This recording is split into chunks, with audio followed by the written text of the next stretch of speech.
Good afternoon, fellow Toastmasters. My life, Morgan Cummins. Today I'd like to take you on a journey through the life of Morgan Cummins. Along the journey, you'll learn more about me, my family, where I come from, and my friends. I'll tell you why I'm here today, and I hope by the end of the journey, you know me not just as a fellow Toastmaster, but as a friend.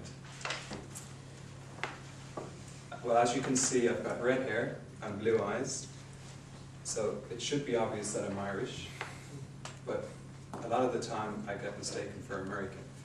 It's not that I have anything against the Yanks, it's just that I'm very proud of my Irishness. We have our own language, which I'm sure not many of you knew that, and I'd like to welcome you today, Oscailga, Céad Míle Fáilte, which means 1,000 welcomes. I'd like one of you to say it back to me in the audience. Céad Míle Fáilte. Céad Míle Fáilte. So now you all can speak a bit of Irish. So I come from the south of Ireland, a place called Waterford, which is famous for its crystal. It's a beautiful place with green fields, rolling mountains, dramatic seascapes. It's very much like India, but without the sunshine. Ireland can be a damp, cold, miserable place, but it's the people that are warm, inviting, and friendly. So back to my life.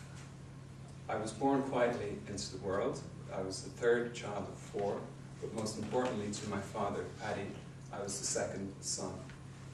To him, that made him the happiest man in Ireland. So happy, in fact, he spent a week in the pub celebrating.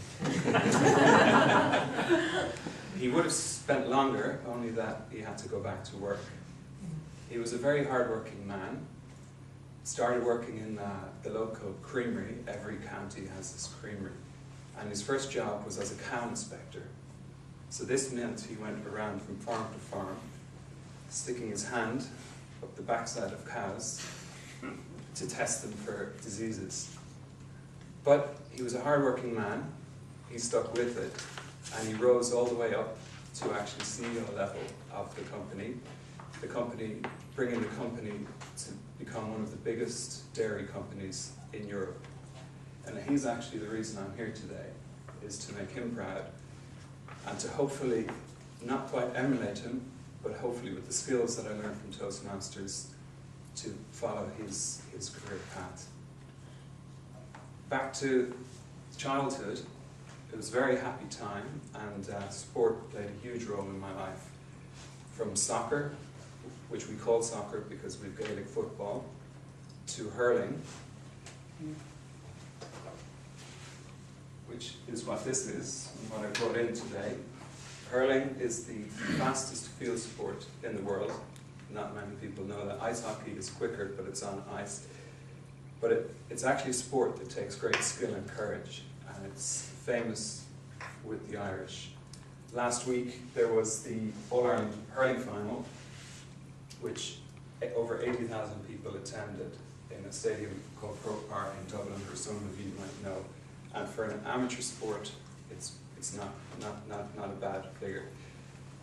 I had moderate success myself as a player, representing my county and winning lots of titles, school titles. When I finished school, I went off to what we call the Big Smoke in Ireland, which is Dublin, and went to college to study marketing. I studied it for 3 years, and I think within those 3 years, I probably learned more about life than I did about marketing. Because from what I've learned now, 10 years on, good marketing is really just about good common sense. From college, I always made sure I went and did part-time work, from working in hotels to hospitals to shift work in factories. One summer, I took a job in an oyster farm, which was working in the ocean, turning the bags in the ocean, mile-long trestles of bags. But what all those jobs taught me was the importance of hard work.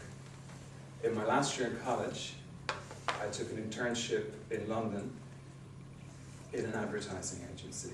And it was that break by doing that, by going over to London, that gave me my first big break in advertising back in Dublin, to work in an agency that has Ireland's most famous export, which is Guinness. Guinness in Ireland is part of our culture. It's also famous for its advertising. I worked on the account for 3 years, loving it all the time. But after about 3 years, I started to get itchy feet. I wasn't ready to settle down. I wasn't ready to get the mortgage. So I did what lots of people my age did and booked a flight and went traveling to Southeast Asia, to Australia, with my best friend.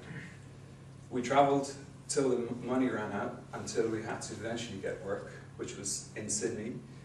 Tony took a job in graphic design. I took a job in the agency. We loved it. We were two Irish lads running around Sydney, having lots of fun. When the opportunity came up to be sponsored, that's when I had the toughest decision of my life. I'd left my childhood sweetheart back in Ireland. But looking back now, it was the best decision I made. I moved back to Ireland to be with her. We spent 4 years back in Ireland. We both had traveled, so we both got itchy feet and decided we needed something new. My sister had been here for 10 years, and it was the classic case of booking a flight for a 10-day holiday, had jobs by the end of the holiday, and I've been here for the last 4 years. My ambitions are to stay in Dubai for the next 5 years, to hopefully have more children, and to be happy and live a happy and fulfilled life.